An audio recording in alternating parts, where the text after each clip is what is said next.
Hello and welcome. I am the Imperishable, and on today's episode, we're going to have a look at the Toy Soldier GT. It's happening on the bank holiday weekend, and it's probably one of the biggest tournaments about. It's very much a Shark Tank. It's a bit like the Black Country. It's got top players from Team England, some Team Wales people going up. It's got a lot of kind of the big name teams, a lot of people in the tops of the Masters rankings at the moment, so it'll be really interesting to see how it goes. So I'm very excited for this. Unfortunately, I can't go. I've got prior commitments, but I did say I wanted to have a look at this, and I really was hoping to be able to get it there, but I can't, unfortunately. As said, it's a really cool GT. They're using basically straight out the packets of the match play guide, so they're following both the combination of Grand Melee and Combined Arms. There are a few tweaks they've done it. One of the biggest ones is cannons. They've made it so you can only shoot at what you can see, with the idea of you have to be able to see the thing you're shooting. People may say, oh, that's not what the rules say, blah, blah, blah. The whole point is to stop you shooting stuff that is behind hills, behind mountains, etc. For me, the lore-wise of, you don't know what they are, I'm sure you could find out how they're there through, scouts, what the stone throwers. The idea of, it stops the idea of a cannon doing kind of like a Kobe shot, a basketball shot, where it's going up, it bounces directly there and then can skim forwards. And that's kind of the idea about it, is to stop that kind of stuff. So if you're hiding your casket behind a building, you are safe from cannons, as it should be. Personally, a lot of players in the kind of the top players still do that. So Owen does it, I'm pretty sure Brewis does it, he did that versus me. It's very much a gentleman's agreement, because it's just silly otherwise. How can I lob a shot over this massive rock or mountain thing and this massive castle ruin, blah blah blah. It's just there to make it a bit more realistic, which is great to see, and I really hope most TOs are following that, and hopefully we'll get something from GW to rectify that. But what I'm going to do today is I'm just going to quickly go through all of the matches. There are 39 players, but I believe one person's dropped, so there's only 38, so it's about 19 matches. I'll have to go through a quick skim of each list and who I think's going to win. Okay, as I said, I'm doing this because I'm really excited for this, and I will be following it along, messaging people there, following it on New Recruit, because I think this is going to be one of the top tournaments to see, especially now with the match play guide. We've had the FAQ out for about a month or two. It's a great point just before Worlds for some players going up there, but it's the idea is we've played with the 1.5 meta. We should know roughly now before just getting chucked in who thinks this is good. So I'm excited to see. So let's get onto it and let's have a look at the matches. Before we start into game one, I just want to show off kind of the names that are already there. So Pip is doing quite well in the Masters ranking. We've got Jack Ward, Nicholas, Scott Reed, top lad. Spoke to him at Home Nations. He's a top lad. Big up, Scott Reed. I hope you win. We've got people. We've basically got all of the tolls. All three tolls are here. I believe Jack, Sam, and Steve. They're all running different things, so that is interesting. Tanker's there, which is great to see. He's not playing his Ogres. He's actually gone for a real army. We've obviously got Keith. We've got all of the Dudley boys. We've got Mark. So there is a lot of top players, and we've obviously got Riddles, and we've also got Pash, who is on Brett's. I thought I see him. What's it called? Warriors of Chaos. So that is interesting. So let's get into these matches and see what I think's going to win. So on to match one, we have Tom versus Ewan. Tom is running an Expeditionary Force. He isn't just running Gyrospam, which is nice to see. He's got just 2 load scouts. He's got blocks of rangers and warriors. He's got a shooty face Thane with the battle standing banner. He's got another Thane that's there to be a combat brick. I believe this is all of these characters. There's a good chance they'll just go into the Dwarf Warriors. I think probably the 2 Runesmiths go into the Rangers. He's got Sappers. They're an interesting one. They shouldn't go in the unit. They should go behind the unit, because if you charge and make the charge, you don't have to take any dangerous terrain tests, because they get into contact with the sapper. So if the sapper's behind and they charge, they will have to take the dangerous terrains. And he's got 2 cannons that give him magical attack cannons and the functional form, which I really like about this. Drops down to T6. Basically every other war machine is T6 except the Brett Treb. So that's really interesting. And he's up versus Warriors of Chaos. So in this one, it's we've got a Exalted Champion on Dragon. I think this is what you'll start seeing. It's a T5 Dragon, 9 wounds. And the key thing you've got to realise, it's only got a 4-up save. Don't be a Pash. It's only got a 4-up save and T5. But it's got the triple save, and it's got the MR2, and it's got Favour of the Gods with a great weapon. Brilliant. Love it. Personally, I'm a big fan of the flail, just because you fight initiative, great thing. But it's my personal opinion. He's got a Sorcerer Lord, level 3 with Puppet, Battle Magic, Nurgle. He's got he's just got Aspiring Champ, just probably to boost up some Knights, it looks like. Yeah, he's got a Knight bust of 8, so both of those are going into it. 50 mana Forsaken, I like that. I think that's really strong. It's hard to get rid of. They can blender everything, and they are a scoring unit. Having a 5-up, 5-up, phenomenal, especially in core. He's got 13 Chaos Warriors. I don't think they're great, especially that few. I think if you stack them up, put some buffs on them, they could be great, and they're really like I'm just going to hold everywhere. I think maybe drop those into just some more Forsaken or more Horsemen for Sarah. And he's got a Warfire Magic, Battle Magic, which is just going to take Hammer Hand. I just think it's the best one to do. Or an Arcane Urn, see if you get it. Force yourself to go 40 inches, it's quite good. I like it. It's very, very much a proper Warhammer this. There's not too much abuse of power. Chaos Guy's probably going to try and get into them. He is very much a castle, this dwarf player. I think if the Warriors Chaos player can get into the bricks, I think he's going to do fine. The Exalted Champion and the Dragon probably need to work as a pair, because then the Exalted Champion gets challenged, the Warpfire can still ruin, and what's great about Warpfire, it gets rid of the Master Rune of Crumbly, because it doesn't get a ward save, which is fantastic. I'm going to say this is probably an even match. I think if Tom gets first turn and he can shoot off some of those Chaos Knights, he should be alright. The only worry, I think, is going to be the Dragons, because if he gets into those cannons and they go, there's not a lot that can bring down the cannons, personally. I think Tom needs to probably focus on cannons, of trying to get rid of, I would probably say, the Warpfire Dragon first. It's the easier one to kill, and it means you still get a thing, because the Exalted Champion can always just be challenged and just keep that. So I'm going to go, it's a coin flip, 50-50, basically who gets turn 1 and how the deployment's going to go. But I think this is going to be a great game nonetheless. On to game 2, we've got Pip, who has betrayed his Lizardmen because they're not running the Renegades here, and he's gone for the filthy Vampire Counts. He's got a Master Necromancer on Mortis Engine, he's just general, hits Spell Familiar. He's got Scepter of Noir, Talisman of Protection, pretty normal, pretty expected. And he's got a Vampire Count, which is nice. Master of Black Arts, I think that gives him a +1 Wizard, I think. He's a level 2 anyway on a Nightmare. Illusion, Sword of Kings, Lord Familiar. So the idea he is choosing... this might actually just make him a level 3, so he gets +2 to cast, which is quite good. But it's Special Doppelganger, Glittering Robe, and probably like a column. Personally, I would use a column rather than a Miasmic Mirage, just because you can get into places. White Lord, Sound Layer, and a Banshee. He's got Crypt Ghouls, Graveguard, and Zombies, and he's got Blood Knights and Hex Raves. Big fan of Blood Knights, they're terrifying. They're only 1 wounds, but they've got 2-up save, and they can ruin. Hex Raves, they're an interesting one. I played RVC player Jay recently. I don't know how I feel about them. 50-50. I need to see them more in action. Core, I think I'd rather these Crypt Ghouls just be more zombies, personally. Get 19-6. Because I played on the Home Nations versus a Vampire Counts player who ran 15s, and they were phenomenal for mission play. Phenomenal. Couldn't get rid of them. Got them down to like 11 toast time, and then he reds them. I think 10 isn't where you want them because they can't score very often. Obviously, a big Graveguard with the White Lord in it is phenomenal. I like it. We are on to now Lewis's Orcs and Goblins list.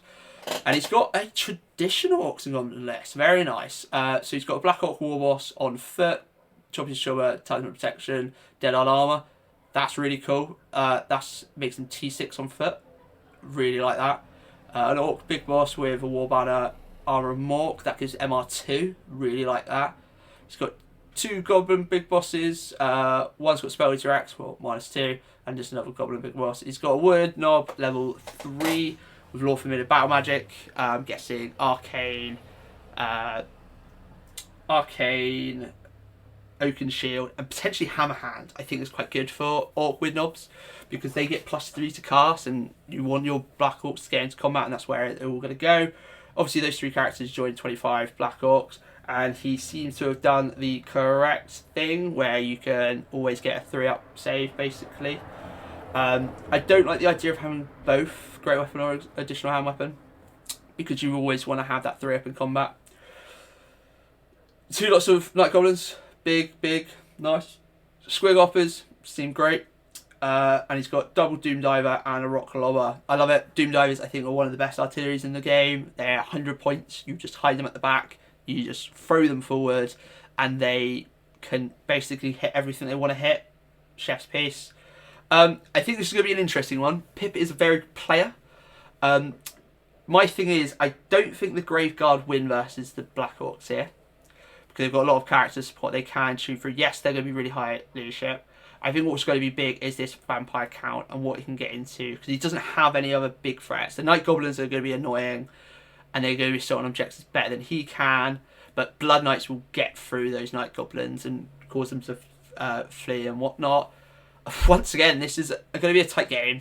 I would be wary about this Master Necromancer. Actually, probably the vampire count, because I believe the Nightmare is a monstrous creature, so those Doom Divers are going to be going after that vampire count, because he's got no save at all. He's just got the, I think, 5-up from it, and then thing. I might be wrong. If it's cavalry, it's a lot more protected, because it just sits by the Blood Knights. It's going to be an interesting one. I think these Night Goblins are going to be able to hold versus like Blood Knights, and Hex Raves are going to be the key thing here for Pip, I believe. Just because he, in basically anything else, he doesn't have ways of doing with it. So those Hex Raves, I think their job is to kill those 3 artilleries, just get into them, mess them up. There's nothing that can hurt them. The Black Orc mob, if he's gone for Miasmic Mirage, just it's MR2, it's going to be hard to do. The 47-man unit's MR2, it's going to be hard to do with that vampire count. However, the Graveguard could probably hold for enough turns and the rezzing. So I'm going to put it in favour of the Orcs and Goblin player, just because I think this is a good list versus the vampire counts that Pip has taken. He's already neutered himself by taking a vampire count, but it's great to see, and I think if that does work, he can kind of swing it, and it also depends on the mission. Number 3, we've got Adrian versus Jack. So Adrian's playing Warriors of Chaos. He's playing a Chaos Lord and Dragon. He's playing a Sorcerer Lord on Chariot. Markle Nurgle, he's playing for both because good. Level 4 Demonology, Spell Familiar, Favour of the Gods, Rod of the Damned, Crown of the Conquest. I understand what he's done in Markle Nurgle. He's there to make it so you can be a T6 Chariot, I believe. I don't know how I feel about that. I think Zeech might be better, getting all the extra stuff, because he's using Demonology. He's obviously there to send up the Forsaken, but he doesn't have a lot here. He's got double Forsaken, 1 to 14, 1 to 10, 7 Marauder Horsemen with Slanesh and a Warfire Dragon. Not a lot of core here. He's got 3 scorers. 1 doesn't become score after 1 wound. 1 doesn't become score after 3, and that's really easy, and the others are 5. He's got Curse Wards that don't have Vanguard, so he can't really get into good positions. And Jack Ward probably has a great counter to this list, because he's taken Gyro Spam. He's got 2 Sappers. What I quite like is he's giving his Sappers actually engineering, like shooting runes that not a lot of people do. But it's nice to see, because it's just more shots, mate. Concussion Force, I mean, it makes something stupid. It's alright. Low leadership stuff can really ruin them. He's got the exact same on both. He's got a giant room. He's got the shoot face rune, which is great. He's got 2 warrior bricks that are there to just hold. Yeah, one's got a rune of battle, one doesn't. He's got 6 scout gyros, 9 normal gyros, and double cannon. Yeah, it's just really good. I like it. I think this list is gonna unfortunately beat Adrian. Jack is a good player. He's probably still butthurt. Well, I just find it funny that I won because of a single skeleton sculpture. Yeah, boy. But no, it's a good list. It's a nightmare to play. It's not Warhammer. Don't worry. My use Shabty Spam isn't Warhammer. It's boring. It's a very good list, and I don't think Adrian can get into it at all. I think Jack Ward, his cannons aren't great versus the Warfire because he does actually get awards. But like his cannons can just try and go after the Sorcerer Lords. If anything, go after the Chaos Lord and just spray it down. Spray all the infantry down so you can't score. And then just run away. Just go around, skirt around. You're hitting on 5s and 6s, who cares? I'm just going to shoot you. I'm going to say this is a Jack Ward, probably a hefty win. Probably, it's quite hard to get, probably an 18-2. Oh no, they're doing the 0-6, so probably like a 5-1. I'll go to Jack Ward there. Match 4, we've got Craig versus Damien. So Craig, once again, another Chaos. A very similar list here. Issue is this here. I don't know how Toy Soldiers are running it, but how I don't see it, you've got to have the same marks. Well, anyway, he's got each Sorcerer Lord with Battle Magic Spell Familiar, 2-phaser, Ruby Ring. This is a Sheer Shoot Face. He's aiming for Fireball, and he'll choose Blue Fire. He's got the exact same kind of Chaos Lord. He's got triple Chaos Warhound, double Forsaken, a single Dragon Ogre, and a Warfire. This core isn't enough. Unfortunately, core scoring is quite a lot. Those 30 points do add up quite a bit. It was my big issue versus Orcs Goblins at the Home Nations. That isn't going to last, and you don't want to sit back with one of these to get you 30 points. Dragon Ogre, Black and Plate, just really, really, really good. Really, really good. 95 points. It's so hard to get rid of. And he's got a Waterfire Dragon, no spells. Probably the better way of doing it personally. And he's up versus a Dwarf Royal Clan though. So it's melee on melee here basically. He's got an Anvil, which is great. He's got a King. Master Rune of Gromrail is that. No, that's the Adawan. That's the two armor save. He's got the Rune of Preservation. He's got the Master Rune Smite. That's the key one. That's D6 damage attacks. So if that Chaos Lord goes into the Longbeards group, he'll challenge. You can't really get hurt. And he's got like 5 attacks or something, so it's really good. A Rune Lord, which is I quite like, is with the Master Rune of Gromrail. He's got a Rune Smith with the Grugny, Rune of Battle, Stone Passage, Spell Breaking, 20 Longbeards, 20 Royal Clan, Dwarf Calf, and some Rangers. Personally, I would like if these Rangers were Iron Drakes. Oh, sorry, you can't even see that. Whoopsie. These Rangers would be better if they were Iron Drakes. It would just be good, because they're really good Iron Drakes. Even in this now, charging them, you can't. Yeah. I feel like if the Rangers focus on the Forsaken, the Waterfire Dragon is going to be, once again, the most annoying thing, because it can just crump stuff. The Royal Clans, Warriors are really tough, they're really strong. If you charge them at the front, you don't get any of your things. Yeah, I think this is going to be a tight game. I'm going to give it to probably Craig, just because I think Dragons here are quite good into this. I think if both of them go in together and you make sure how you can deploy them, keep your Sorcerer Lord with it and your Waterfire not, potentially. I'm saying that, now I'm going for the Dwarf Royal Clan. I'm going to probably go for the Royal Clans, because I've seen it in person. The brick's just so hard to break, especially with the Anvil of Doom giving them a 2-up armor. It's going to be hard. Sorcerer Lord is great with all the shooting. However, he's got MR2. It's going to be really hard to get off all those spells, even though they're not the highest. And it's going to be hard to get off. And he's got Rune Lord Smiths and Anvil for dispels as well. So, and he's got Rune Spell Breaker if he really needs it. I think I'm actually going to go with Dwarves here, because I think the Dwarf, he doesn't have Iron Drakes. It's a 50-50. I've said this a lot. This is the whole point. It's a lot of top players playing each other. Okay, match 5. The man, the myth, Scott Reed. He's sticking with Royal Host. However, he's got a bit of a friendlier list. I say friendlier. It's a joke list. It's great. He's got a Mortal Priest level 1 Illusion. I'm surprised you don't see more of these. I don't run them because I don't want bricks, but they are phenomenal level 1 Illusions now. I think people should run them all. He's got double Tomb King on Dragon. One's his Language of Priest, makes him the Hierophant. Sword of Might, Armour of Ages, Talent and Protection. He goes to Sword of Might to make him Strength 6. I like the Binding Blade because it makes you -2 AP. I just really like having AP 2. I just think it's brilliant.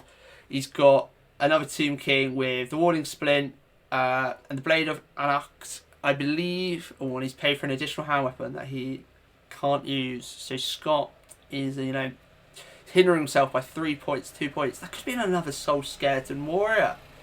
Scott, mate, come on. I believe this blade makes it so if he does a wound, he gets a wound back. So the idea is you can keep this Tomb King alive. He's then got 2 units of 16 skeleton archers. He's got 2 chariots with Burning Blade. I think that's there to potentially deal with some illusion. The Burning Blade, you get 2 attacks. It's not great. 80 skeleton infantry cohort. Why do you do this, Scott? You're a horrible, man. Well, I think he's going to hold those objectives in the middle. I don't think anyone's going to stop him. That King of Hill mission, I think Scott's won it. 10 skeleton skirmishers and 2 screaming skulls. What I like about what he's done with these screaming skulls is he hasn't paid for the skulls phones because he's got nothing to care about leadership debuffs. But having that, the screaming skulls is great. They cause panics. They're good things. They're cheap, 100 points, stone throwers. He's got 1 skeleton skirmisher on lay in away. Really good list. Scott Reed is a really good player. I wonder if I'm curious why he only did 1 of these detachments, because he could have done both, and it means he gets 1 less drop, which is quite nice, but we'll see. Scott is a very smart man. He knows his Tomb Kings probably better than me, and it's great to see Royal Host. I do think Double Dragon is phenomenal, and I think potentially it's better in Royal Host than it is there, because you're not relying on your level 1 priest staying alive. This is just an extra for this Royal Host thing, because it's got Banner Desert Wind, so it's always reserve moving on Vanguard. It's got Amulet Serpent, so it's doing this stupid poison, and it always gets poison on his shots because he's got a special rule that does it. It's Demons of Chaos. Okay, this is he's got Bloodthirster, really big. He's got Herald. He's got 2 Heralds, both on Blood Thrones. He's got a load of Furies. He's got Bloodlayers. He's got some Skull Corn. Boo! He's got a Chariot level 3. Power Vortex that gives him an extra -1 to spells. But Scott doesn't care about spells. I'm going to say this is to Scott. Yes, there's a lot of stuff that he's going to get his 5-up thing. The Screaming Skull Catapults, though, they're magical attacks. They'll go straight through, so if he hits the Skull Cannon, there's a good chance he just kills it. Same with the Burning Chariot as each, and stuff like that. But those dragons alone, I think, potentially could beat a Bloodthirster. I'm wondering that, because he's gone for the Flail, which is D3 damage at initiative. You're like, if he charges, he's strength 7. So 3's re-rolling. Bloodthrones, I don't know how I feel about these. I think they're quite easy to get rid of. I think the biggest threat is the Bloodthirster, but to be honest, the archery infantry cohort just nails it probably. And if he charges it, it just dies to crumble. He's just challenged with the lone guy. He loses by like 20 by a lot. And yeah, I'm going to go Scott Reed here. I'm a big fan of seeing demons. I love demons. I think they should be seen more, but they are a bit weak. There is less magic out there, but some armies just have loads of magical attacks. Like Scott doesn't, but I don't think he needs to. Funny enough, these Skeleton Chariots, the Burning Blade, do great here because it means you don't get an award save. Furies are always good to see. He's only got 1 scoring core is going to be the issue, unfortunately. It's just, you can't score more things, and if it gets to what they're playing on, it's going to be that. So I'm going to go Scott Reed, but good luck, Damien, and very big up for taking demons. We are match 6. Only got to do 13 more of these. We got Nicholas versus Richard. Nicholas has gone for Nolan here. He's got 2 units of 8 arrows, 3 cannons, a steam tank. He's got 30 state troops. I'm very surprised by this. Usually you just go the min 10 and 5 extra, and that's all you got. He's got double master mage. They're going into the outriders to give him MR1 and can look out. He's got for demonology, and I'm guessing going for the shooting spell, so it's just more like shooting. Double engineer to sit with the outriders. And he's got 3 captains of the empire. And I believe they're all going to just sit in this big brick of veteran state troops. Because it's got the Griffin stand, he's put points in it. It's a very hard unit to crack on combat res. I believe you can get to combat res 11 before you do any damage. So stuff charging into it will lose combats. If they charge in on their own, you're not going to do enough with killing the champs. It's just what's going to happen. Saying that, all these great weapons, these guys are obviously looking to join the Outriders as well. Because he is giving them shooting and his Empire Warhorse. So that'll be quite interesting. There'll be 1 in each. Give him a little bit extra. Yeah, I'm interested by this. I think it's quite good. I don't think he's paid for the Outriders Vanguard, so because I think you have to pay for that. And then he's versus Exiles, so this could be really great because all the shooting can help. He doesn't have too much shooting. So we've got the Green Knight, lovely. We've got Sergeant at Arms, a Damsel, a Baron, a Baron. Both Barons are on Pegasus. One's geared up for, looks a bit like defense with the Virtue of Heroism. The other's got Frontier Axe, got Great Elm, Virtue of Knight Templar. We've got Chad here, an absolute Chad. He's got 20 Knights of the Realm of Foot with shields and great weapons, so he's paid to have both rather than just swapping for free. Or he's paid an extra point to have it, which is great because in your combat, if you want to be a 3 up, 5 up, you can. Or if you think, oh, you don't have a lot of AP, I'll go 5 up, 5 up, or 5 up, 6 up, and play with my great weapons. Brilliant. This is where he's put the Damsel. He's going to put Illusion, -1 hit, the MR2, and he's just going to sit at the back of the unit because he can, because he's got a special rule. Really good. He'll play him 7 wide. Fantastic. He's got Sergeant at Arms that's going to join the Yeoman Guard, which I don't think nowadays you need him because your combat race is good enough to beat dragons. He's got a unit of 4 Pegasus Knights. He's still got the Zealous Knight, so he's still got the Vanguards. I wonder if he'll put the Barons in there. He probably should, solely because if not, they can be targeted because you don't have 5 guys, and double Bombards.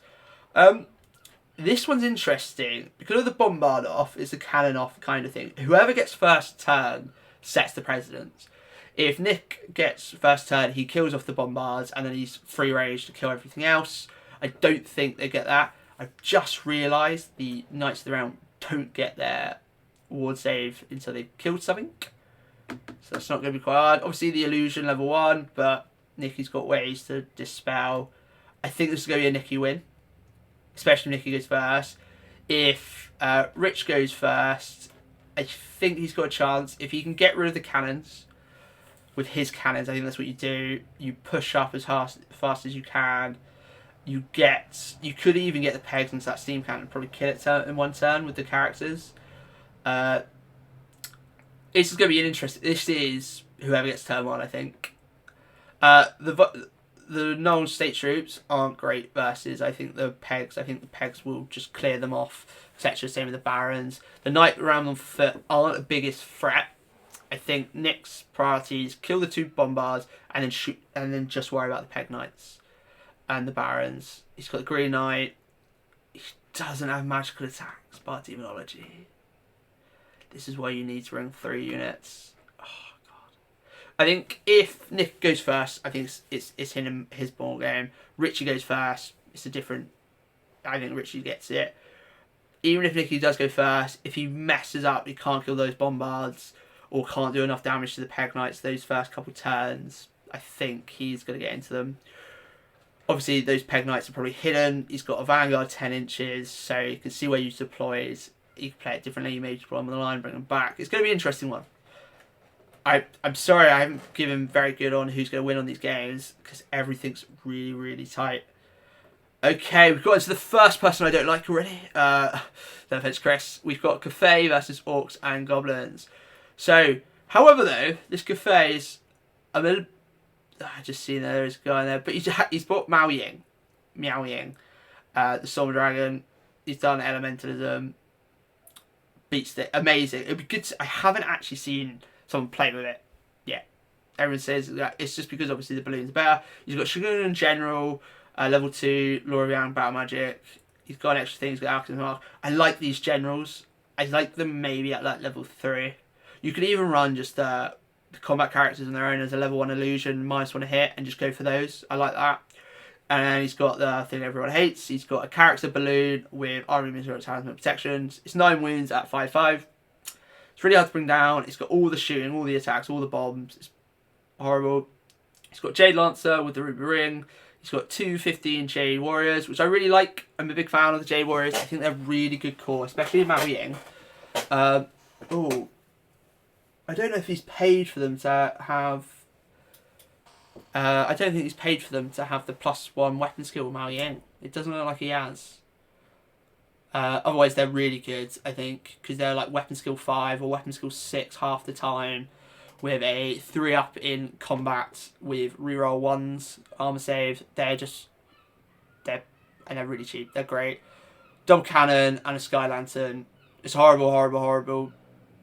It's an interesting mix. It's not the worst like shooting list that I've seen with like Cathay, but just that alone, there's so many good things. So the two cannons, the two balloons, fantastic, and he's still got Mao Ying. He's got some Jade Warriors, the whole things. He's got Shigungan General. There's a lot in there. Versus Gareth's Orcs and Goblins. He's got a Wyvern with Talisman Protection, Great Weapon, and Troide.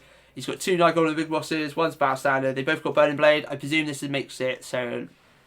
I don't know why people go Burning Blade, especially mid bricks, because Ethereal usually loses to them. Got a Warrior Knob, Battle Magic, what's getting a Burning Blade, Lore Familiar. He's got 17 Black Orcs. It's good to see what's getting a Burning Blade. I think if you're taking a Black Orc here, you give him like a good magic weapon here, because he's like 3 attacks. Or is he 2 attacks, 3 attacks if he charges. Like, you can make him good. He's got 8 Goblin Walker Riders, short bow reserve move. They're basically skeletons, horse archers, love them. 2 34-man Night Goblins with short bows and 3 Fanatics. 10 Squig Hoppers with a Burning Blade. Double Doom Diver, double Mangler. I love it. It's very like a traditional. It's kind of what I played in the Home Nation versus Rich there. Unfortunately, this is a Chris game. He's got nothing to stop all the shooting. Those Black Orcs are just going to die. The War Boss loses to Mao Ying. Yeah, if Orcs and Goblins go first, and those Doom Divers hit and kill off the Great Cannons, fantastic. But still, even at that, the Lanterns alone just win it, probably. He doesn't have enough threat to deal with Lanterns. He doesn't have anything to be -1 to hit. Like, the Lanterns alone, like, a Lantern probably can do about 20 wounds, which is really annoying. Especially if they get close, drop them on, shoot you, and then bugger off. Oh, you get his combat. They can challenge, apparently, because they've got a guy, a champ. Yeah. So they challenge, they lose, they're unbreakable, they fall back in good order if they pass the leadership test. You don't get into me, and they run away. Absolute joke. So unfortunately, it is Cathay. Chris, you're a bad man. Take something less impressive like you Shabdi. On to match 8, we've got Simon, our first high player, versus another Orcs and Goblins. A lot of Orcs and Goblins. He's got a level 4 high magic, double power scroll, and silvery wands. I understand why you would take a power scroll with level 4 high. High magic is very hard to get off now, especially with only +2. He's got a Prince on Dragon with Blood of Caldor, Sword of Might, Seed, Rebuff, Opal, Amulets. Blood of Caldor. Is that the... Oh, that gives you the +1 weapon skill, so he's like weapon skill 8 or something. He's got a halberd, he's got full plate. Oh, so he's paid for a halberd that he can't use because he's paid for a Sword of Might. He's got Seed of Rebirth. He's got a 6-up ward because of Blood of Caldor. He doesn't have 5-up, 5-up, 5-up, or a 3-up, 5-up, 5-up, 5-up. I'm sure that. He's got a Stormweaver, level 3 Elementalism, Lore Familiar, Ruby Ring. Probably TMP, Urban Ramparts, and Plague. He's got 10 Elven Archers, 26 Lothran Seaguard, 2 Lost Cherokee Chariots, 2 Eagle Bolt Throwers, and a Great Eagle. It's very like a traditional, normal looking like Warhammer army, and it's not oppressive. I like the idea of Lothran Seaguards. I'm a big fan of them. I'm trying to run Seaguard Garrison to force them. This is probably a better way of doing it. He's obviously going to... I say you put the Stormweaver in the Seaguard, but you lose your kind of tricks that you can play. Obviously, Seaguard, the Archmages go in there. The only issue with the 10 and 11 Elven Archers is one guy dies, they're not scoring, and no one cares. Onto Orcs and Goblins list. There's a lot of Night Goblins at this tournament, it seems. So we've got a Big Boss, an Odd Gear, an Odd Knob, a War Boss on Wyvern, Troll-Eyed, Talisman, another War Boss on Wyvern, Troll-Eyed, Effigy of Mork. I like this. They're cheaper than Black Orcs. They're obviously not as good. They're still the same toughness. They're a worse armor save. Heavy armor... No, they're the same after save because of Troll-Eyed Trousers, so it works out okay. But not in combat because he's got a great weapon. But they're cheap and you don't have attacks. And then he's just got in goblins, the rest of it. I quite like the idea of it. I'm hoping these war bosses are built to look like Night Goblins. That's really cool. He's got 3 units at 30 Night Goblins with just shields, standard and full command and 3 fanatics. I think this is really good. For 182 points, They're really hard to get up on objective because you get close, they drop 3 fanatics, you charge, you get hit twice, you get 6d6 on average, probably 5d6 on average because one is probably dead at one point. That's really cool. They're really hard to get rid of. Obviously, if you get first charge in, it's a different story. I think even a dragon goes into them, they just challenge out. He's got double Night Goblin, Screwing Robbers. 7 is a nice number. The usual 14, they're really good. They're random movements, you can't deal with them. Double Doom Gaia and a Goblin Rock Lubber, fantastic. I really like this. I'm going to say this is an Orcs and Goblins win here. Yes, he's got a very tough dragon, but the double War Boss is good, is really good in the sense of he may not kill this prince, and the prince may gobble up a few things and go into a unit here and there, but the big thing is if he tears off the Night Goblins, but they are leadership with the characters. I think they're leadership 9 or 10 with Warband, at least 9. It could be even 10 with Warband. So I just go for Wild Magic. Personally, I love the idea of illusion magic in these kind of big bricks. -1 hit, it's just fantastic. But I think those War Bosses are going to basically chew up everything. Doom Divers are going to clear off his Bolt Throwers and get into the Sea Guard. Yes, he'll have Walk Between Worlds, is what he's probably praying for. But the turn he doesn't get it. It's a tough one. Obviously, Simon does have the threat of that unkillable dragon. There's 600 points you're not getting on the field. You're just not. And that can probably get its points back. It's going to be tight. I feel like it's an advantage to Orcs and Goblins because he's got more stuff that can do things. He's got more core scoring. So, yeah, it's going to be tight, but I'm going with Matt here. On to match 9. I've still got loads to do. We've got Stan versus Sam Toal. So Stan's gone for your traditional Lizardmen list. He's got Big Boy. He's got on Scarvet on a Consort. He's got a 5 or 5 up. It's pretty cool. I personally like going for the Glyph Necklace on this because of Armor and give him that blade that means no arm saves or anything. The other one I really like it. It's got Sleep Priest on H Stego Engine of Gods. I'm not messing fan with this. I don't think it does as well as you think. And it's a large target. He's got Saurus Warriors. He's got loads of Skinks, 2 Scouts, Javelins and Shields. I think they're quick shot, 9 inches. He's got triple Bastillodon and an ancient Stegodon. I like the Bastillodons. I think they're quite cool. They're not reliable to get off. They're only 4 wounds. Yeah. He's got 14 Saurus Warriors because he has to. And he's up versus Sam, who's playing looks like a very kind of traditional... I say traditional, it's a bit different. So he's got a level 4... He's general with Spells, Familiar, Scepter, and Cloak and Mist. You're seeing a lot of Vampire Counts players do this now. Master... Necromancer, level 3, Dark Magic, Pash, Gold, Familiar, Talisman, Protection. I'm presuming this is to choose... Word of Pain, Gate of Infinity, and the Battle Lust, just so you can charge out. It's got a level 1, Illusion, nice, I think that's going to sit in some Graveguard. Double 2 Banshee, he's got a Right Lord with the Helm of Commandment. He's got 29 Graveguard with Great Weapons, so he does have shields, so they're only a 5 up. He's got a Drakenhof Banner, obviously, so he's a 5 up, with -1 to hit probably. He's got 40 Skeleton Warriors. This is the interesting thing. They're really hard to get rid of, and they could potentially hit back. I'm a big fan of the zombies as normal and some Hex Raves. I'm going to say this is Sam's win here because all he's got to do is just slowly go up and get into this and then kill it. Stan can do probably a very good just evasive gameplay here because he doesn't have a lot of shooting Sam. He's only got 3 Screams and he's got quite a bit of magic to deal with the Hex Raves and Banshees. So you never know, it could swing the other way because it's got the Ending of Gods and both. Actually, yeah. And all the skin skirmishers could, but I think on mission, I don't think Stan has enough to get rid of all this infantry. He might be able to get rid of that level 3, and that'd be really helpful. Sam is a very good player. I don't know about Stan, unfortunately. I'm going to go with Sam, but this one I think Stan has a chance here. Match 10, we have Chris Mosley versus Gary. So Chris is running kind of a more list that I would probably look at. He's playing Colt. He's got level 3 Illusion, 2 Power Scrolls and All Familiar. I probably play with 1 Power Scroll, but yeah. He's got level 4 Elementalism, a Heretic Jar. Spot on. He's got a level 1 illusion battle standard bearer.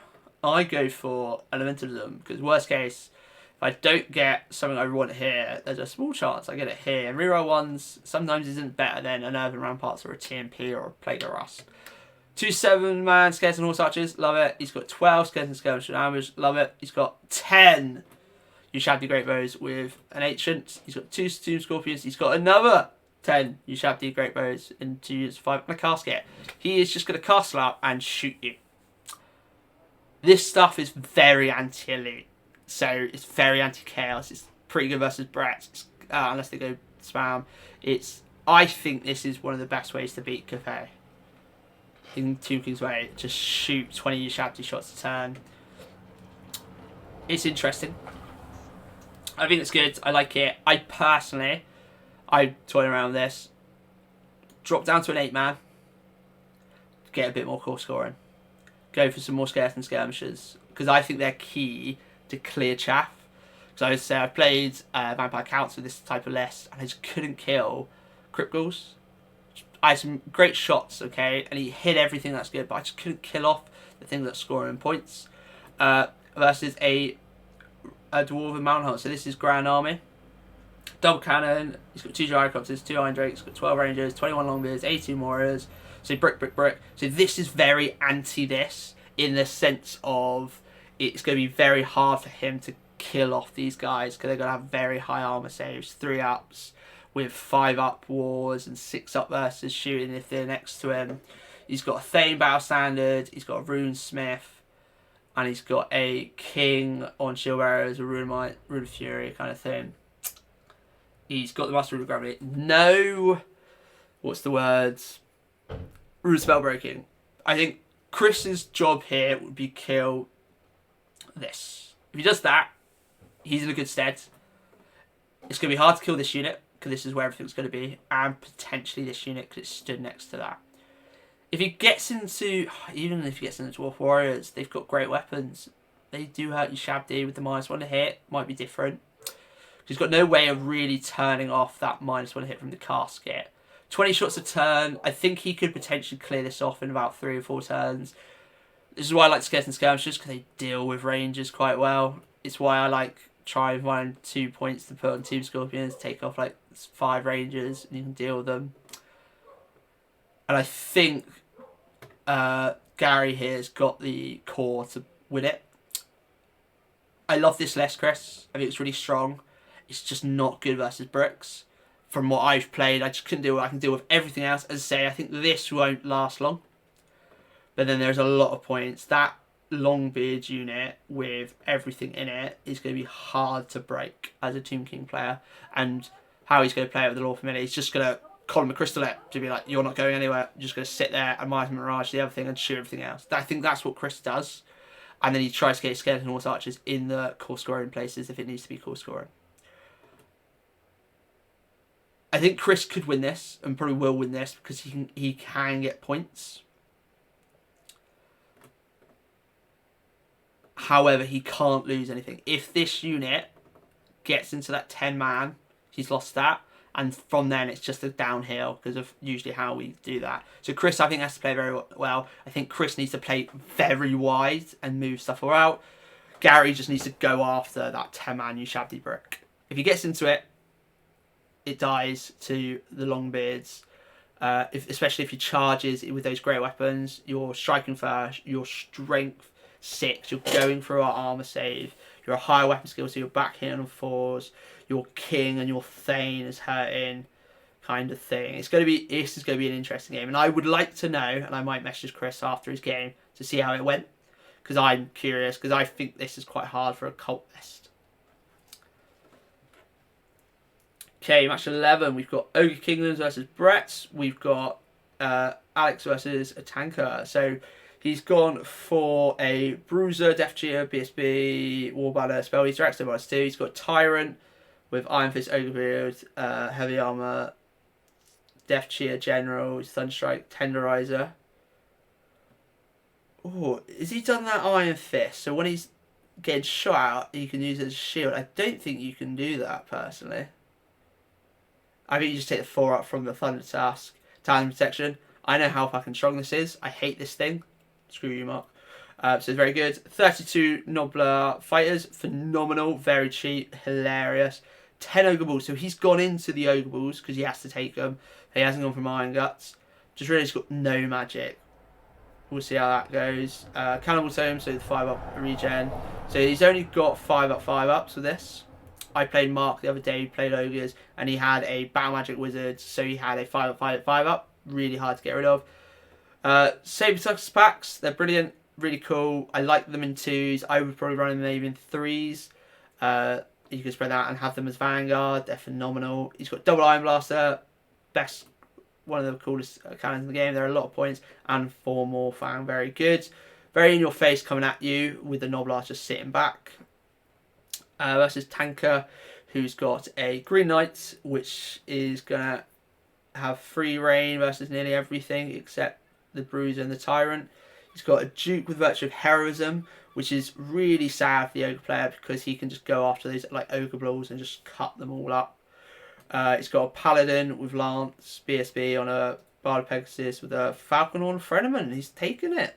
He's got a Perfect Test level 3, Battle Magic Dispel Shadow Program Icon, so that's the +1 to Dispel, +3 range. He's got 2 units of Knight Errant, he's got 4 units of Peasant Bowman, and he's got Peg Knights. Pretty standard army, nothing too oppressive.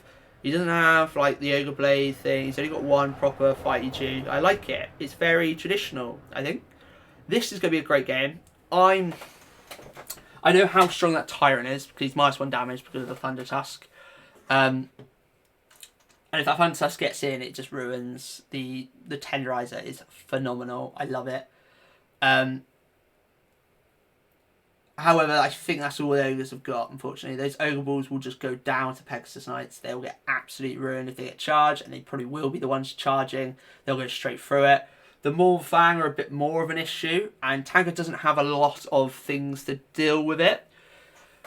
Like, he doesn't have double peg, doesn't have double peg character, so it's a bit of a weird one there. The Green Knight is going to be picking up the pieces. The Peasant Bowman and the Prophetess can deal with the Saber Tusk, which is fine. The Morn Fang and the Tyrant are going to be his worry. I think if the Peg Knights can hit something quickly and clear it and get into the next thing, I think it could be Tanker's game here. But I just know how tough that Tyrant is. But he's Tanker's got a lot of points in there. I'm going to go for Tanker win here. Ogres aren't great, but it looks like a good list. It'll be interesting. I just think Tanker can get in, kill the Ogre Balls and the Bruiser in a turn, or force them to fall back and flee. I think he can kill them in 1 turn with the Pegs and the Duke, and he can line up the charge where next turn I just need like a 1 to charge you, or just nothing. The Morn Fang are going to be the issue, but I think if he hits the Ogre Balls, he can then turn around and charge into the Morn Fang. That's 1,000 points. He wins just there. That's all he's got to do. So I'm going Tanker. Match 12. We have Matt Large versus Kevin Horseman. I've been chatting to Kevin quite a bit. He's a lovely bloke. He is also the guy doing all the 3D printing for the event. So he's the guy who's got your lovely tokens. He's got you your nice special feature piece. That's Cathay and theme. So it's really nice. Matt Large though, singing Wood Elves. Big up. We all love great seeing Wood Elves. He's got Orion as well. What a Chad. Don't really know what he does. He can, apparently once per game, make these Wildwood Rangers have damage 2. Or maybe it's in combat they can have damage 2. Something like that. It seems quite scary. He's got Glade Lords with Great Stag Sword, Orion, Dragon Slaying Sword, Orion's Favour. I like this. We've tried this on a Brett Peg to see how it goes. Because you can choose which magical weapon you use. You just have to use the magic weapon. Now, Spell Slinger. This is one of the best kind of dispellers because of that Oaken Staff. Really, 144 points, fantastic. Personally, I like it on a Warhawk just because it's a bit more easier to move, just because it's got fly. 8 Glide Riders with reserve move kind of thing. True Fly Arrows, that's the no ignore cover, so you just need to see and shoot. 3 units of Wild Riders, very cool. 3 units of Beast Packs, this is cool. He's gone for the Hounds. I think they are movement 9. So he could probably go march on them and just yeet them, and then 15 wild riders. And he's up versus Kevin and the Tomb King. So Kevin's gone for a pretty normal Tomb Kings list. So he's got level 3 illusion lore familiar. He's got 2 more priests, 1 level 2, 1 level 1, both necromancy. He's got the unkillable Tomb King, but he's gone for a great weapon. Luckily there's no ethereal, except Orion's dogs are ethereal. He's got 2 units of skeleton archers that are detachment. He's got 5 skeleton horse archers. He's got 35 skeleton warriors. He's got 24 team guys. He's got 3 carrying. He's got 2. He's got next. Kevin, mate, you're a man of my iron heart. You're playing Warhammer as it should be. You've got some big stuff. You've got so much infantry to just push in front. Obviously, these detachments have to be with the skeleton warriors. So that's one big drop, and you can place them how they want. Skeleton archers are just fantastic. I'm a big fan of skeleton skirmishers, just because the skirmish and shoot 360 is really good. 24 Tomb Guard, fantastic. I love it. I think this is where that level 3 illusion priest is probably going to sit, and these level 2 and 1 probably sit behind the skeleton warriors. He's gone for lore familiar, so unless he's going for more like a defense with it, he could go probably Shimmering Dragon, Colin Myersmith, and just use it as a flying boy about. Or if he's a match opponent, he goes Glittering Robe, Column, something like that. But I think he's probably going more that way. 3 Karen are interesting. They're very good at skirmishing monster scav. They're 9 unit strength, which is quite good for domination, and they're quite cheap. A Tomb Scorpion, no ambush though, so he's going to be at bang out the board and double neck. I just think this is a very lovely traditional list. I've got to go for the Tomb Kings, because Wood Elves I just don't think last. Those Wild Riders, if they charge into the Skeleton Archers or charge into the Skeleton Warriors, there's a good chance they kill a lot. But they do just go down. Like, 2 units of 17 Skeleton Archers, or a unit could probably kill 6 Wild Riders a turn. And, like, the Skeleton Horse Archers alone could take out a couple. Yeah, it's painful to be a Wood Elf player, because they've got a 6 up, 6 up, I think, Wild Riders, because I don't think they've got any armour. They've just got a shield. I mean, it's 6 up, 6 up. It might even be a 6 up, 5 up, but they do just go down. They're cheap. If they hit great. He's got not a lot of scoring. I'm going to go Kevin here. I'm interested to see what this Wildwood Rangers unit does, so I might speak to Kevin afterwards. Okay, match 13, we've got Nick versus Gary. Nick with a Beastmen list. So he's got Beast Lords with Black Full Plate, no slugs again, so it's very much a beat stick Beast Lord.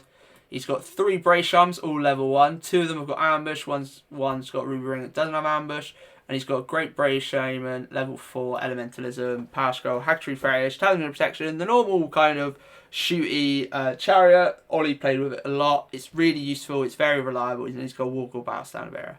He's got 10 Gore, 5 Gore, 35 Primal Gore, a Razor Gore Herd, 2 Tusk Gore, 2 more Ungore Herds, 3 Dragon Ogres, and 5 Herdstones. I like this. He's got loads of little small units, so he's going to be nowhere Gary gets to do everything. It's going to be down there. It's all very weak stuff. He's got 1 big unit, which the Beast Lord will probably join in. The Brace Shaman and Ambushes will just come on when they need to. He's gone for Demonology, which I find a bit weird, but maybe he just doesn't care. He's just going to choose Vile Types. It's probably what's going to happen. And he's got some Dragon Ogres there. And the Herdstone's fantastic. It's easy points. It ups your spell cast. He's obviously playing Wild Herd, so he gets the pluses to cast. And versus Gary on VC, so he's got double Morsel Engine, the General with Talent Protection, and a single Tomb Banshee. He's got a Wraith Lord, a White Lord with Battle Stand Bearer and Helm Command and Great Weapon. 27 Graveguards with Great Weapons, 2 units of 30 zombies, 3 Fellbats, and double Terrorgeist. It's your Scream galore. It's only 5 Screams now, but those zombies and Graveguard are so hard to get rid of. I don't think Nick's list, I don't think, can deal with all the Screams and whatnot. Like, to lose stuff just like that, potentially 5 Screams a turn.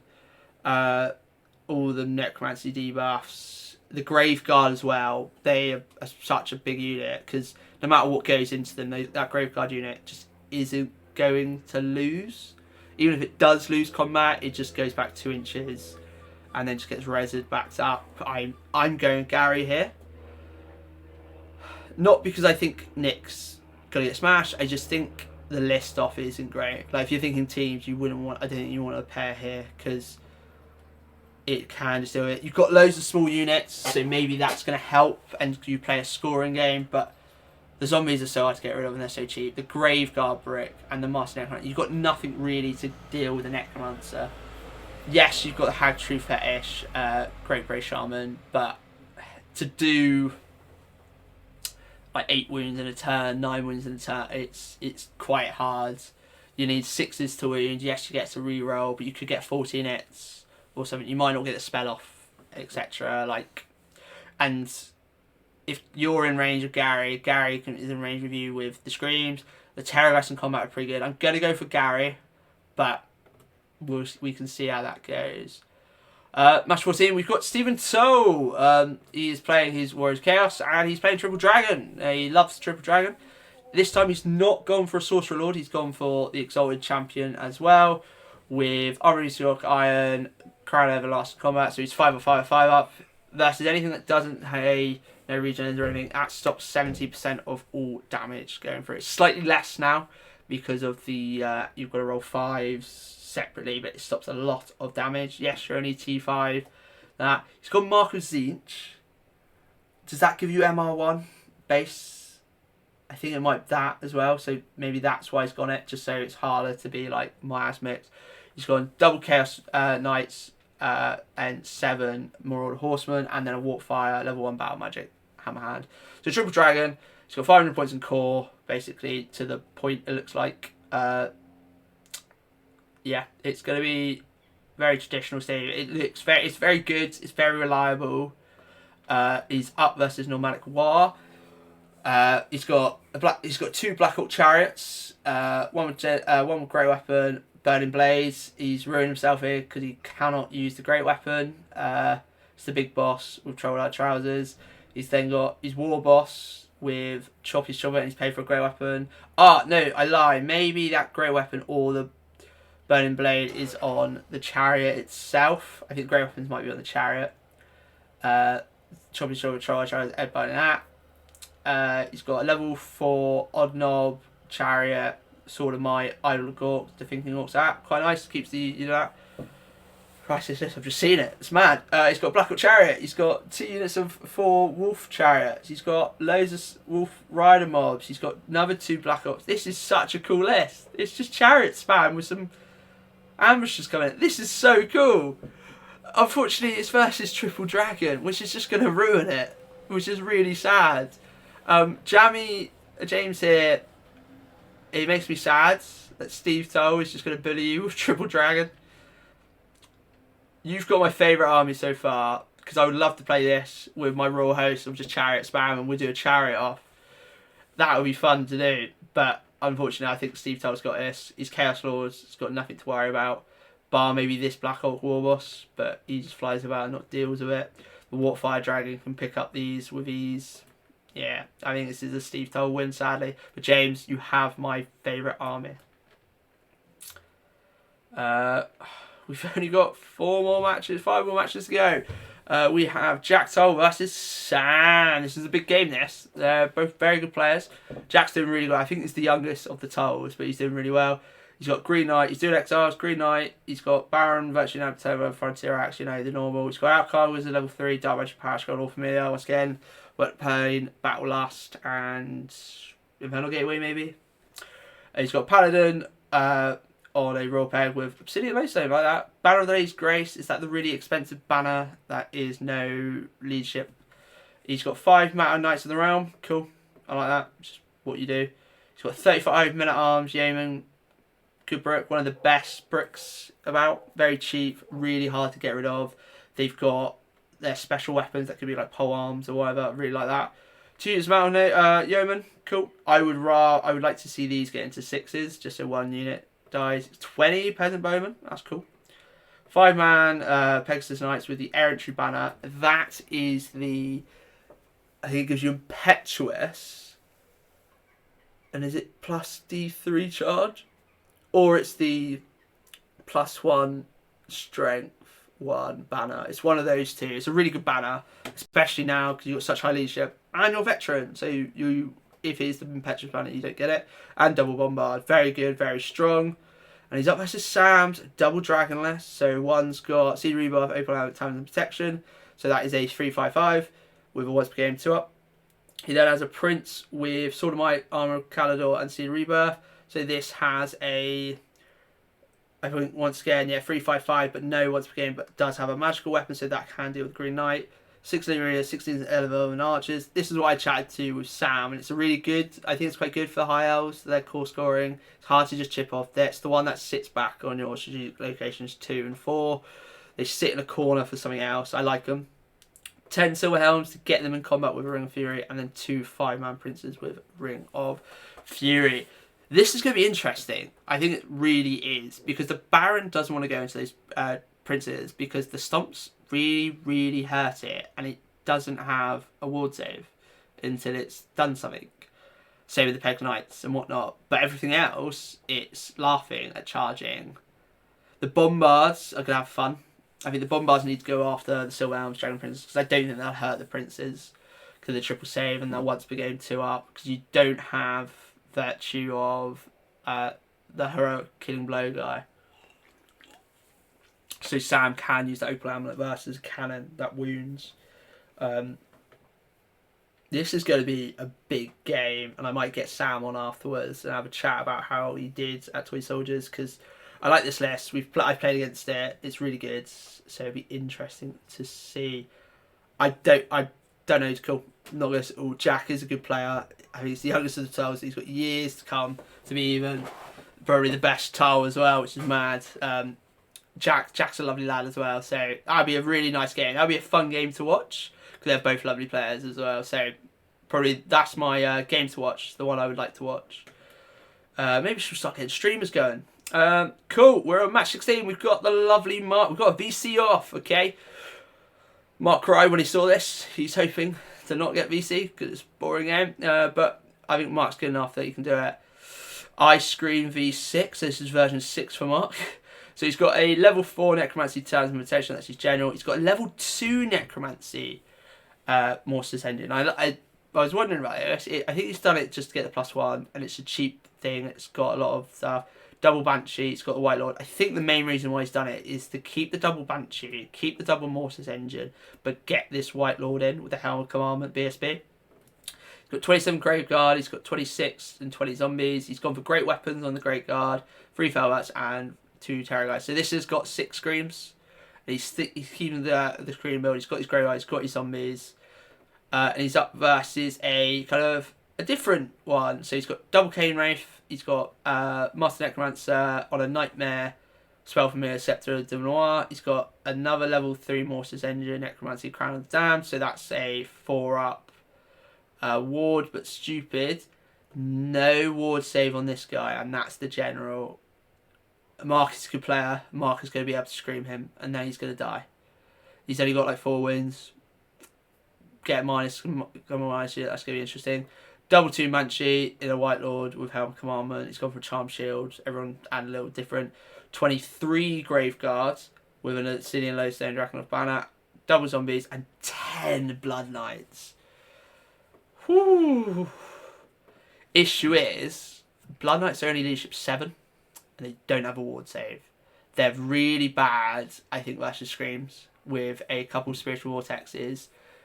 And Mark can potentially get like 4 Screams on it and just insta-kill the unit. Obviously, what's his name? Peter has his own Vampire Count Screams, but it's not as many, unfortunately. I do think this is going to be a Mark win. Usually in the mirror matches it's quite close, but I think Mark's list is a better Vampire Counts list. And especially in this matchup, I think it is better. That General on the Nightmare, he's got to just keep it away. If he gets close with a Banshee, if he's got Spectral Steeds, that guy can go 12 Scream. He can do a 20-inch Scream. So you've got to keep away. Same with the Terror Guys. They can get those Screams and go miles. So that's what worry. Obviously, the zombies will just do that to each other. Same with the Grave Guard. They're just going to face off. It will be the Blood Knights versus the Terror Guys and the Screams. It's going to be interesting. I'm I think Mark's got this. I think his list is better in this matchup. Not saying Peter's isn't good. I'm a big fan of the Blood Knights, but they do die to screams. Yes, you can res them up if they live on a wound, but if you got 4 or 5 screams on something that goes down to leadership 6 or even 3, it's a tough nut to do. Oh no, because it's -2 in it, so it'll be 5 as a minimum. A spiritual vortex, you're 4, and you can't use your general's leadership. Your average roll is a 7. You do that 3 times. That's 9 dead. You roll 1 thing higher. You roll a silly 16. Yeah, scream off, and Mark's got more screams. It's Mark. Match 17, we've got Harrison versus Jake. So Harrison's got a Exiles again. He's gone for a Hippogriff, big lad. Funshare Axe, Grumble Great Iron, Virtual Knight Templar. Baron on Royal Pegasus, Shoes Locket, Lucky Heirloom, and Virtue of Heroism. He's got an Outcast and a Wizard, level 3, Ruby Ring, All Familiar Battle Magic. Battle Magic, so I'm guessing Arcane Urgency, potentially the 5-up wards, and like a Fireball maybe. A Paladin, just on foot with BSB, Exiles Vow. He's got 5 Mountain Knights of the Realm. He's got 31 Yeoman Guard, 25 Yeoman Guard. He's got Peg Knights, Field Trebuchet, and Double Bomber. So he's got 3 artillery. I quite like this. I'm a big fan of the Trebuchet. It's strength 10 under the hull, and everything else is strength 5, AP 2, I think. So it's very much an anti-brick thing. It's really quite good.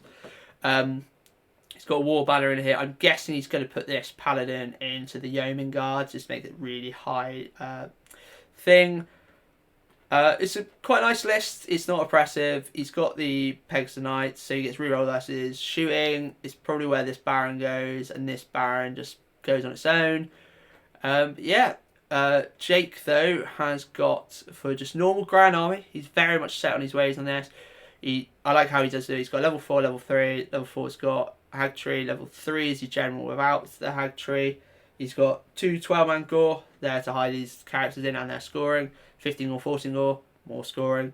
4 race score, Tuskal Chariot, Dragon Ogre, and Dragon Ogre, Dragon Ogre. So how he plays it is great, and obviously a Herdstone is this and this just goes at you. If you can't deal with it, you're dead. There's like 6 threats going on. I played him at the first Black Crunch GT, and he hid the Dragon Ogres. And I told him after, I was like, you should have just gone out of it. It's more threats. They're 3-up save, mate. Yes, I had 15 Berry Shaddy, but because they didn't come up, I was able to just like one-shot the Shag off. I killed off all the Shag. Jake is a very good player, and he is someone who plays it fun way, but in a good way. Like, he presses you. He gets into cool little positions to Hag Tree you. It's going to be interesting. It's going to be good. I think, though, I'm going to give it to Jake solely because of the Vile ties are going to be really big here.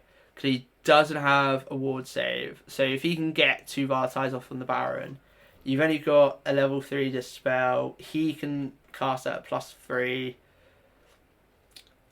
And he could have Wimbar. Like, this guy alone could really hurt Bretts, especially Bretts that don't have a ward save.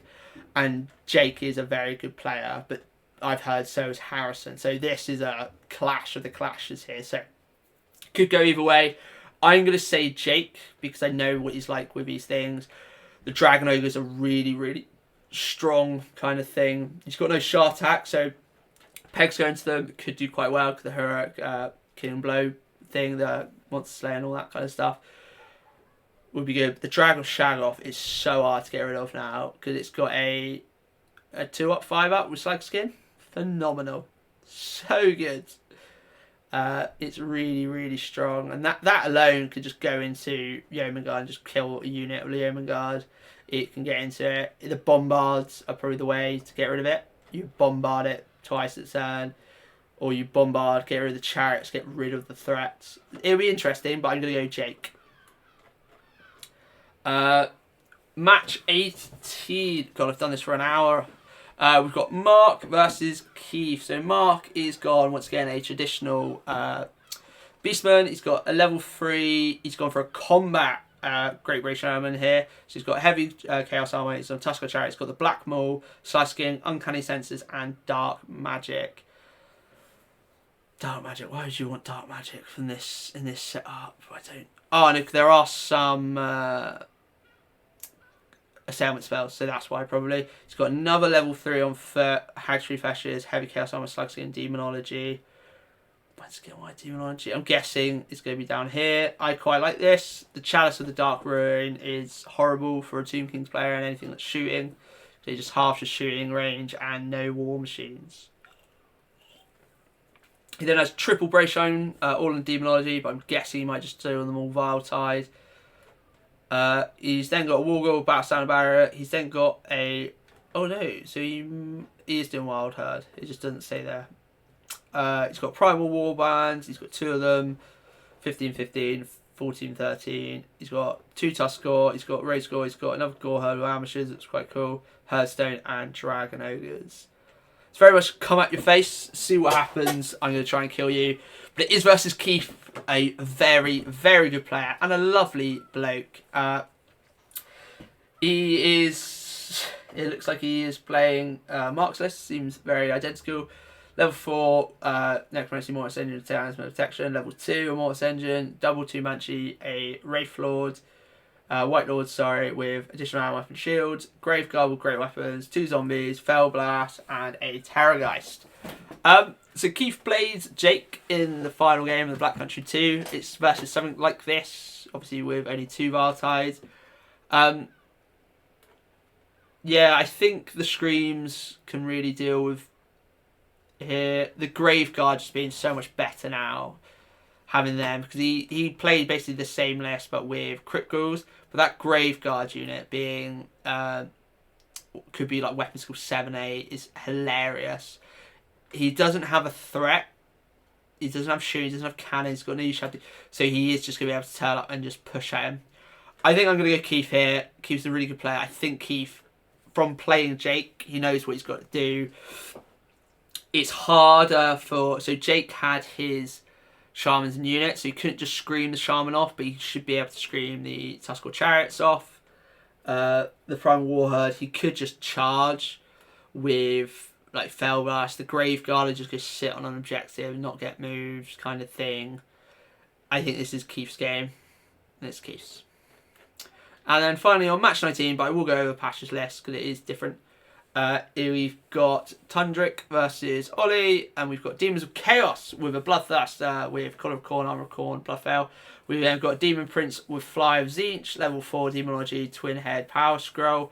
He's got 21, not Power Scroll, Power Vortex, 21 Bloodletters with the Great Stand of Sundering. I believe the Great Stand of Sundering is -1 to cast if you can see it.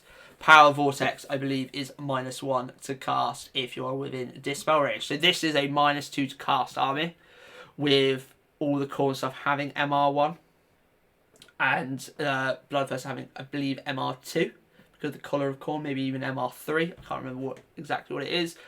Double Flesh Hounds and Skull Cannons. One with Ambush, one with Vanguard. Quite cool. I'm a big fan of seeing demons, and I like the idea of this list. So he's gone for a Demonology to get Steam Shadows. The idea is he's going to send up that Blood Letters unit turn 1 to try and get into them, get into you hard and fast with the Demonology. And the Demonology also boosts the Demon Prince into combat.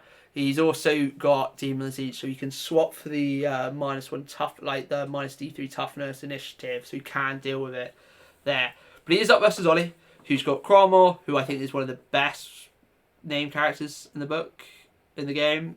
Level 4 for 245. So first off, he's not too expensive. Comes up with 4-up save. He comes up with a free devolve, like leadership thing. It's really cool. I think it's great. He's got 3 Brace Shamans, 2 level 2, 1 with Jagged Dagger, Scourge or the Burden. I don't know what that does. I'm not even going to check. And he's got level 1 with Pale Midnight. I think that is the MR, or the -1 to hit in shooting. And he's got a Doom Ball general with Bedazzling Helm, full plate armor, Slug Skin. He's -2 to hit. He's weapon skill 6, could be weapon skill 7. Really good. He's got unit 29 gore, 20 gore, Razor, 16 gore, 3 dragons, 2 units of 5 ovens, and a Herd Stone. So this is very much going to be clashing at each other. Ollie does have 4 Vile Ties. He's got a Hag Tree Fetish. I find it weird that it's on a level 2. I don't know how many more points it would have been to make it to a level 3. You can be by the Herd Stone, but he only gets +2 to cast. because I don't think Ollie is playing the Wild Herd. He's just playing normal Beast, it looks like. Vartide just kills off anything. He's going to be -2 cut. It's going to be very hard for Ollie to get Vartide off, though, which is going to be key. Because he's going to have that Bloodletters centre. He's going to have the Demon Prince centre and within. So it's going to be -2 to cast. And then obviously he's got level 4 to dispel. He casts at a +3 with his Demon Prince. So he gets it more likely. Bloodletters get into combat. They're really good. But nothing will touch that Doom Ball. The Bloodthirster. If he gets into anything that doesn't have the Doom Ball. I say that. They've all got champions in. Bloodthirster will just crumble. Because... well, no, he gets to impact. I think they get to impact. So that'll go on the unit. So you could get him a couple combat rays there and kill it. Ollie's a very good player. I don't know about Tundrick, unfortunately. But this it's nice seeing demons. And I think demons with this type of stuff is pretty good. It shuts down basically all magic. The Bloodletters are actually quite good in combat. They've got a decent weapon with like cleaving blows. So they roll 6, they just do a wound versus anything that isn't monstrous, basically. Which Ollie doesn't have. The Bloodthirster is a beat stick. The Demon Prince can be really good and annoying to get rid of. Because he's infantry, so you just need to sit by the Bloodletters. Fleshhound and Corn are pretty good. They don't have Swiss Stride. The Vanguard and no charge anymore is a bit annoying. And cannons are cannons. They're still cannons, skull cannons. So they could do alright. I'm going to give it to Ollie. Because I know he's very good. He himself has played demons recently. And I think he's very good at positioning, getting through. But I think if they get in, which they're going to be trying to turn 1 and just full send at you, I think Tundrick could clear off these brooks quite easily. The -2 to cast is really going to hurt Ollie. And with an MR1 on all his units, I might even say Tundrick's got this, unfortunately, just because of all the magic resist. Yes, they only have a 5 up, but you don't have a lot of magic weapons. Is the key thing here, Ollie, unfortunately. It's going to be good. I'll speak to Ollie afterwards and see how it goes. And the last thing we're going to check is, I think someone's dropped, I don't know who, there was talks about that, but Pash is coming, he is playing, but he is playing the Bretts, mate. He's playing Exiles, what a bore, mate, so boring, keep with your night bus. He's playing that fucking Green Knight, he's playing a Baron with Knighty Templar, Royal Pegasus, Frontier Axe, Cromwell Greathelm. He's got an Outcast Wizard level 3, Power, Battle Magic Procard Icon on Cornels. Once again, I'm a massive fan of this. It's a +3 inch range Dispel, +1 versus a Hex to Dispel as well, but it's still quite good. Battle Magic is always good. He's got a Virtue of the Impetuous Knight, Banner of Shalons, Bard of Pegasus, Spell Eater Axe, Charm Shield. So he's MR2. Impetuous Knights gives it Impetuous, but +3 inch declarable and plus D3 charge, I think. He's got 5 Mountain Knights around. He's got 3 units of Peasant Bowmen. He's got Yeoman Guards. He's got 6 pegs with the Errantry Banner, which I think is, once again, is it the... that could be the +1 strength, actually, so it's quite hard. And then double Bombard. It's a very good list. Pash is a very good player. He likes playing stuff like this. In the sense of his Night Bust is kind of like this. He obviously doesn't have his dragons, his Warfire Dragon to play with. But Pash is going to do very well this tournament. I'm annoyed I'm not going because I do love seeing Pash. He's a top bloke. But yeah, there it goes. Looking at who's playing and looking at the kind of thing, my kind of pushes for kind of potential winners of the tournament. I think Scott Reed's got a very good chance. His list is very nice with the big brick of 80. He's got double Dragon and can deal with quite a lot of things. Trying to think whether properly jumped out at me. Obviously Pash is a very good player. He could do quite well. Obviously Keith and Mark, they're very up there. Like, they know that list inside and out, even with the changes. I wonder how well the Screams are going to do, because the max negative you can get on a Scream now is -5 rather than -6. And obviously spells are a lot harder to get off, so we'll see how it goes there. I think Chris could do quite well. I do like his Ushabti spam. I do wonder how it would deal with lots of little units. So like if you played versus the Orcs and Goblins with 3 units of Night Goblins with Fanatics, how that would do. But yeah, obviously the tolls, all three of them could do quite well. I think my top toll is going to be Jack Toll.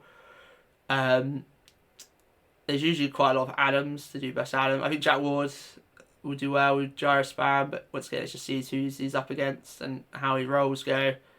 But yeah, it's going to be a really good tournament. I generally think probably the person to win it, I'm going to go with Scott Reed, fellow Team Kings player, Team Kings, because this list is just, I think, really, really good. And if he didn't do that, he would have got an extra whole Skeleton Warrior and another Archer. But I think this big brick is really good. The double Tomb King, so he actually gets to play with something. He's not just boring sitting there. But this brick is going to be so hard to break or get rid of. Skirm's great. The Scream Skull Catapults, I think, are chef's kiss. I'm playing with one at the moment. I love it. It's just so fun.